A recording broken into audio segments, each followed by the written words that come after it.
استكمالا لحالة الهذيان والآراء الغريبة اللي بتتقال من مشجعين الزمالك، وأنا باقلِّب في الفيديوهات لقيت الأخ الزملكاوي دوًّا مشجع زملكاوي طالع بيتكلم في بودكاست بيقول لك اقطع الإرسال في ماتش الأهلي والزمالك عن مصر كلها، الزمالك يكسب الأهلي ويكسب أي فرقة تانية. طب إيه السبب؟ السبب إن دايمًا من زمان وإحنا بتصدّر لعيبتنا مشاكل فبتتأثّر فما بتعرفش تكسب. يعني طب هل أنت ما بتأثّرش على لعيبة الأهلي؟ عمرك ما قطّعت في فروة لعيبة الأهلي؟ عمرك ما قُلت أوضة اللبس مولّعة وإمام عاشور عايز ياخد أكتر من زيزو، وزيزو عايز ياخد أكتر من إمام عاشور؟ هل ده بيأثّر في الأهلي؟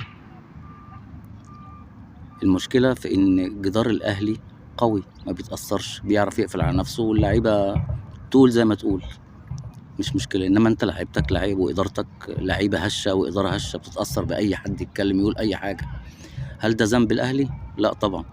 اقطع الإرسال، تسيب الإرسال، اللي فيك فيك.